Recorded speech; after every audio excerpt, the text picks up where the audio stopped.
Good morning students. Last class में हम लोगों ने सर्वलेट्स के अंतर्गत डायरेक्टरी स्ट्रक्चर पढ़ा था कि आखिरकार डायरेक्टरी स्ट्रक्चर होता क्या है। आज हम लोग उसी के आगे एक स्टेप से स्टार्ट करेंगे कि हाउ सर्वलेट वर्क। सबसे बड़ी बात होती है कि सर्वलेट्स कार्य कैसे करता है। जब भी हम किसी से पूछते हैं तो कहता है इसके थ्रू करता है, उसके थ्रू करता है, यहां करता है, मीन्स नथिंग। कैसे कार्य करता है, हमको एक प्रॉपर वे पे उसकी प्रोसेस को चाहिए कि किस तरह से सर्वलेट से हम वर्क ले सकते हैं, सर्वलेट वर्क करता है। तो आइए देखते हैं कि सर्वलेट कैसे वर्क करता है। It is important to learn how servlet works for understanding the servlet well.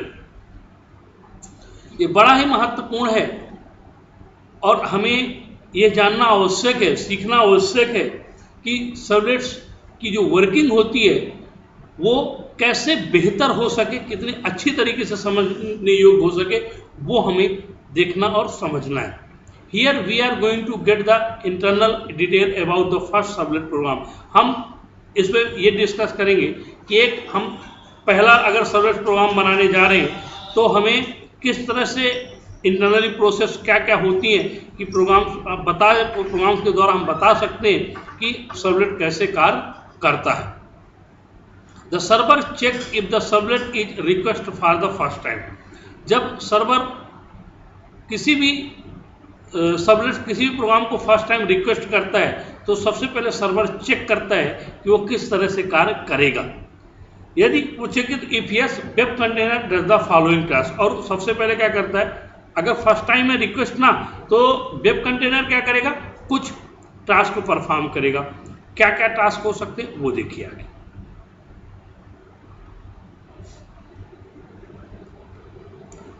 Load the servlet class. सबसे पहले क्या करेगा कंटेनर, सर्वलेट क्लास को लोड करेगा, क्योंकि जब तक सर्वलेट क्लास लोड नहीं होगे आगे के स्टेप्स पूर्ण नहीं किए जा सकते। Second, instantiates the servlet class. अब हम क्या होगा, सर्वलेट क्लास के ऑब्जेक्ट को इनिशियलाइज करेंगे। क्योंकि अगर याद हो आप लोगों को लाइफ साइकिल मैंने जब पढ़ाया था तो लाइफ साइकिल में आपको एक चीज बताई थी कि सर्वलेट क्लास को कैसे इनिशिएट किया जाता है। Next, calls the init method passing the servlet config object. Means अब हम क्या करेंगे, जो इनिशियलाइजेशन मेथड है उसको हम क्या करेंगे, कॉल करेंगे और उसमें सर्वलेट कॉन्फिग ऑब्जेक्ट को पास करेंगे। जो सर्वलेट कॉन्फिग ऑब्जेक्ट होगा उसमें हम लोग पास करेंगे। इल्स नहीं तो क्या होगा, call the service method passing request and response object. यदि वो फर्स्ट टाइम लोड नहीं हो रहा है तो ये सब तीनों साइड में हो जाएंगे। क्या हो जाएगा, calls the service method passing request and response object. सीधे सर्विस मेथड को कॉल करेंगे, क्या रिक्वेस्ट है और क्या रिस्पांस है, उस ऑब्जेक्ट के थ्रू हम इंटायर एप्लीकेशंस को मैनेज करने की कोशिश करेंगे और वो मैनेज होगा।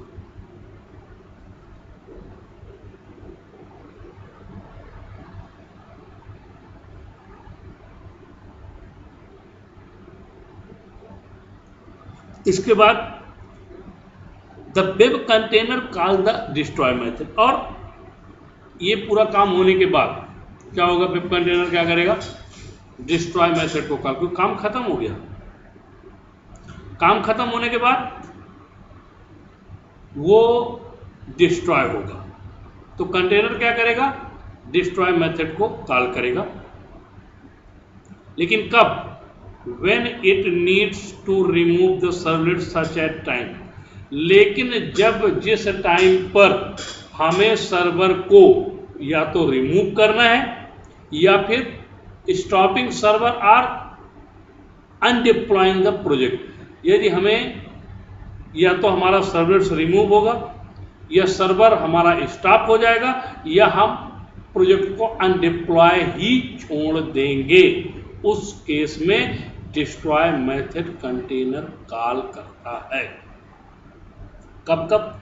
या तो हम सर्वलेट्स को रिमूव करें, या फिर सर्वर को स्टॉप कर दें, या फिर हम उसको अनडिप्लॉइंग, मतलब हम डिप्लॉय ना करें प्रोजेक्ट, तब कंटेनर्स डिस्ट्रॉय मेथड को कॉल करता है।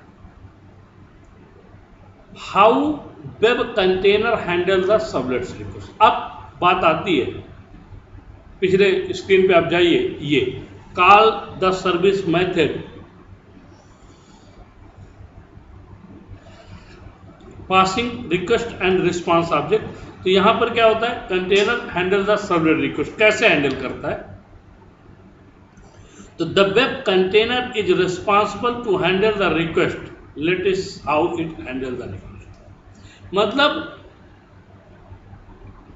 किसी भी रिक्वेस्ट को हैंडल करने की जिम्मेवारी कंटेनर की होती है, और ये पूरी जिम्मेदारी कंटेनर ही उठाता है। कैसे वो रिक्वेस्ट को हैंडल करता है वो देखिए। Maps the request with the servlet in the web.xml file. सबसे पहले हम क्या मैपिंग करते हैं। क्या करते हैं? मैपिंग करते हैं। कहां पर? web.xml फाइल पर।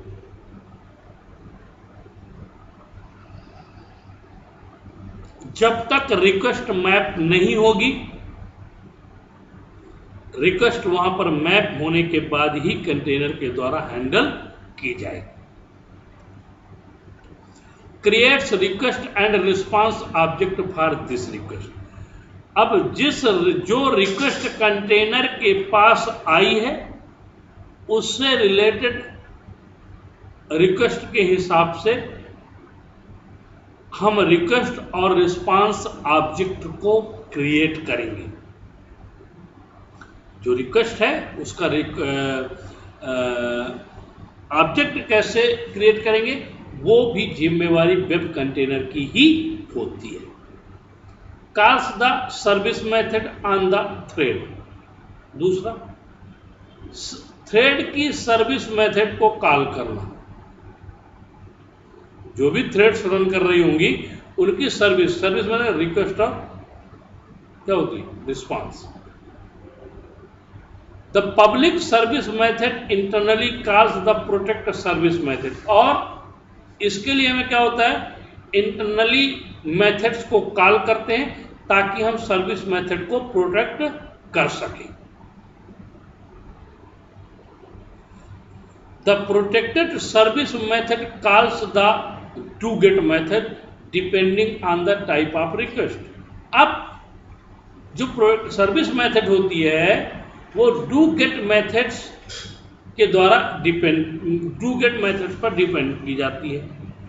जो उस रिक्वेस्ट की टाइप, उस रिक्वेस्ट का टाइप होता है जिस टाइप पर उसे यूज किया जाना है। The do get method generates the response and it is passed to the client. यदि क्लाइंट के द्वारा रिक्वेस्ट की गई है तो उसे रिस्पांस के रूप में जनरेट करने की जिम्मेवारी भी डू गेट मेथड की ही होती है। After sending the response the web container deletes the request and response. अब उस रिक्वेस्ट के जिसके ऑब्जेक्ट को कंटेनर ने क्रिएट किया था,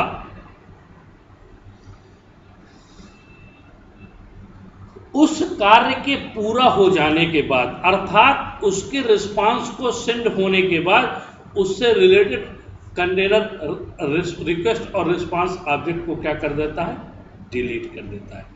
the thread is content in the thread pool are related depends on the server implementation.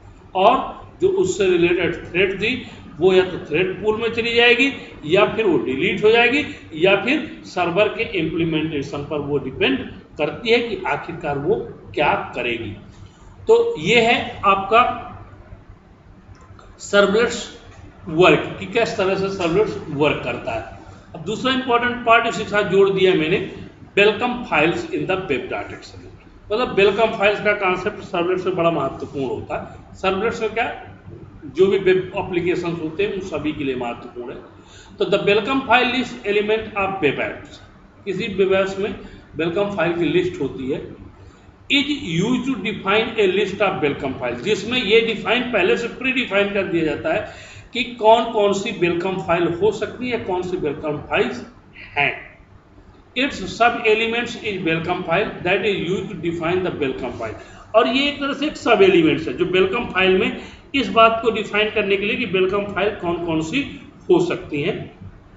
A welcome file is the file that is invoked automatically by the server. और ये welcome file का सबसे महत्वपूर्ण काम ये होता है कि आपने वेब एप्लीकेशन को डिप्लॉय किया नहीं कि ऑटोमेटिकली सर्वर उनको क्या करता है, इन्वोक कर लेता है और उस प्रोग्राम को रन कर देता है, आपको लिखने की जरूरत नहीं। If you do not specify any file name by default server look for the welcome file in following order.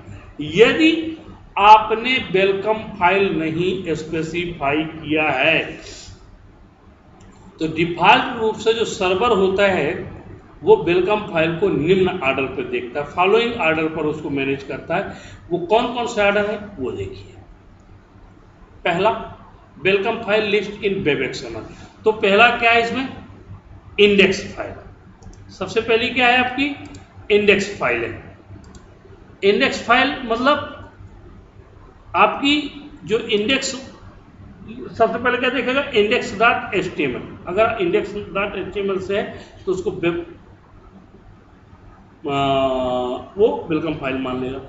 दूसरा देखेगा इंडेक्स डॉट एचटीएम, ये दूसरा इंडेक्स डॉट एचटीएम है, ये इंडेक्स डॉट जेएसपी। ये तीन में से कोई भी अगर उसको मिलते हैं तो वो इस फॉर्मेट, सबसे पहले एचटीएमएल, फिर एचटीएमएल और सबसे आखिरी में जेएसपी इंडेक्स को ऑटोमेटिकली सर्वर एग्जीक्यूट करेगा। If none of the these file are found, अगर इनमें से कोई फाइल नहीं फाउंड है तो सर्वर रेंडर्स 404 एरर। तो सर्वर क्या करेगा, 404 नाम की एरर, अक्सर आपने वेब एप्लीकेशंस को रन करते हुए देखा होगा, तो 404 की एरर वो जनरेट करता है। If you have a specified welcome file in web.xml and all the file index.html, index.html, index.jsp exist, priority goes to welcome file। मतलब यदि आपने आपके web.xml में फाइलें दिया हुआ है, तीनों फाइलें दिया, मान लीजिए index.html भी है, index.htm भी है और index.jsp भी है, तो प्रायोरिटी आपको ऊपर बता दिया मैंने कि सबसे पहले वो index.html को रन करेगा, फिर index.html को रन करेगा और फिर index.jsp को रन करेगा। भले सीक्वेंस इनका क्या होगा, एग्जीक्यूशन का सीक्वेंस यही होगा। If welcome file list entry does not exist in web.xml file, यदि इनकी नहीं है तो priority goes to index.html file, then index.htm and the last में index.jsp फाइल। समझ रहे हैं? यदि हमने प्रायोरिटी नहीं दिया तो वो अपनी डिफॉल्ट प्रायोरिटी इसके हिसाब से वो एग्जीक्यूट करेगा। तो थैंक यू, आज के लिए इतना ही काफ़ी है। जो भी नेक्स्ट वीडियो लेक्चर होगा तो अपन नेक्स्ट कॉन्सेप्ट के साथ पढ़ेंगे, लेकिन आप लोग से एक रिक्वेस्ट है कि कम से कम वीडियो को देख लिया करें और उसको लाइक और कमेंट शेयर जरूर कर दिया करें। Thank you.